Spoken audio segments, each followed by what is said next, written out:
Hello and welcome to an episode of Inside Boots and Laces here at Roots Hall. The boys are behind us training. It's all going off today for the Junior Blues Day. Coming up in today's episode, we sat down with Blues defender Ollie Kensdale for an edition of Teammates. Yeah, well, Guardy, if you want a game of pool, 7-ball incoming. 3 of our first team players tried out the Midex Pro halftime challenge, and we will treat you. We're going to throw in a 3-minute snippet of the assistant head coach Mark Bentley's interview that we put out last week. Yeah, before I went full time the first time round when I signed for Southend, I was coaching at the time, and obviously you're trying to use your experiences. Went into academy football at Leyton Orient. So let's get straight into the episode then. We sat down, as I said, with Ollie Kensdale to find out a little bit more about the squad. So let's see what he had to say.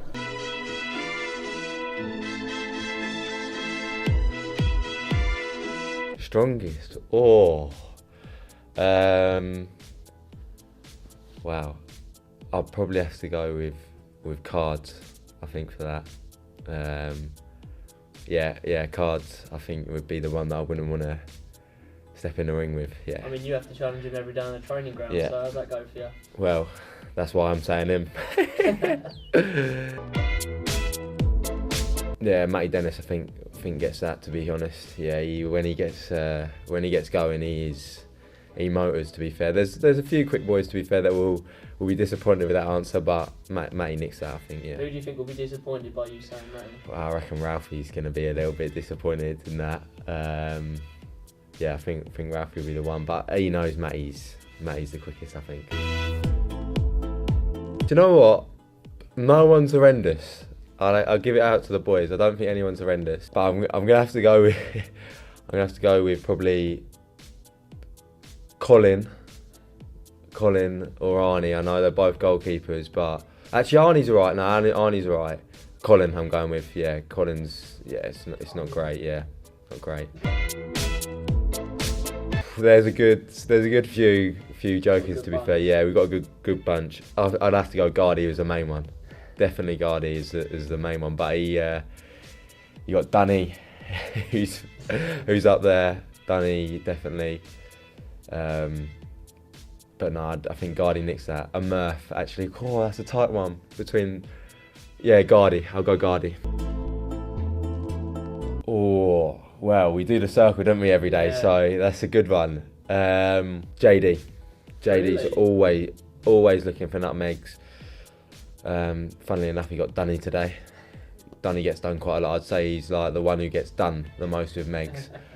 But yeah, JD's probably the one that looks for it the most, I'd say. No, I think JD surprises, Yeah, not so much, but JD's always looking for it, always. Powley. Really? Yeah, Powley's definitely the looking in the mirror and at his body and looks. Yeah, he wins that. Like comfortably. Well, have you seen the video today? Yeah. Right, I'll kill myself out of this then, because I'll probably be the best. But I'll go best. This could be a bit of a stir a few people up. This, I reckon. I'll go Guardy best. Yeah, Guardy best. Worst, Matty Dennis. Yeah. Would you put yourself up there? Yeah, I'll put myself top, if not. Top, so you're Guardy? Yeah, definitely. Yeah, well, Guardy, if you want a game of pool, 7-ball incoming.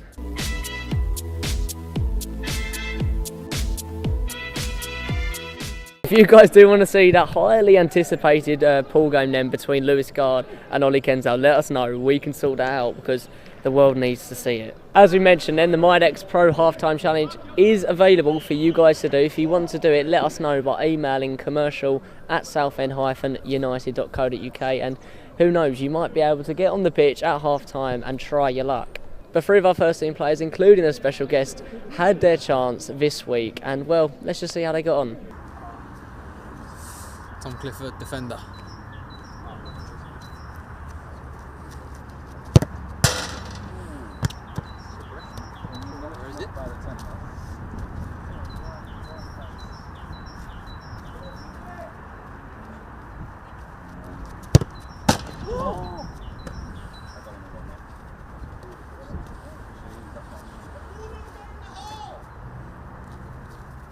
Easy from there.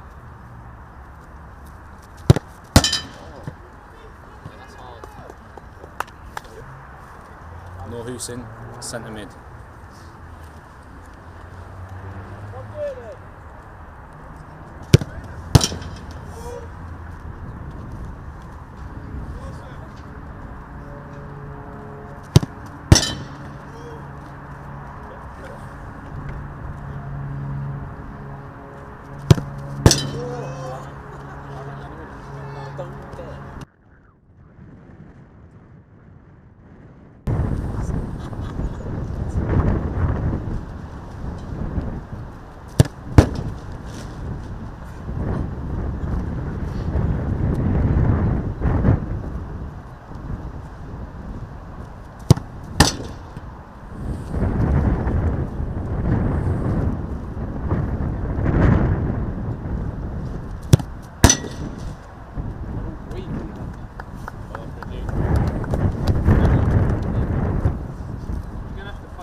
Luke Purcell, Fat Kit Man.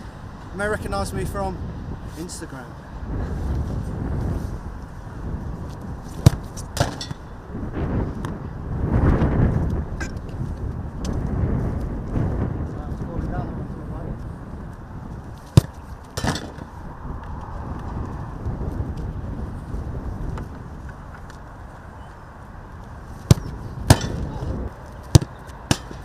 Get in.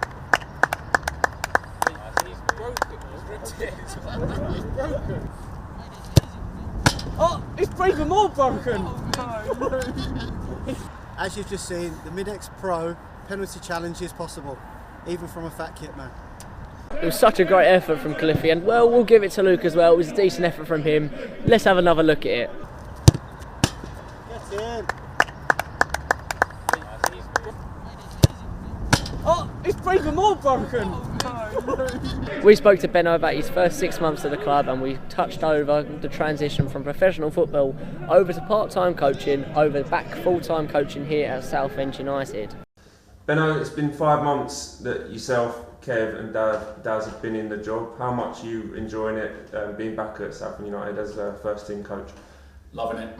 To get back into full-time football was obviously a big drive on my part, and so just learning. It's good to be back in that environment, around good people. Obviously, know Kev from my playing days, and having the opportunity to work with him and working with Darren. Learning curve, which is good. Like I say, I've been involved in part-time football for the last few years at Canvey, to have the opportunity to come back in, and like full-time football is always, like I say, my drive to end goal. So, but yeah, the learning doesn't stop, and every day I'm watching good coaches in Daz and Kev, and learning lots of them, and hopefully I'm having a good input myself into the team. Yeah, you touched on it there, how you had the job at Canvey and you were doing a really good job there as well. You flying high at the top of that table. But was it simply just too good an opportunity to turn down to come back to a club that you know so well? Yeah, being at that level was it's good.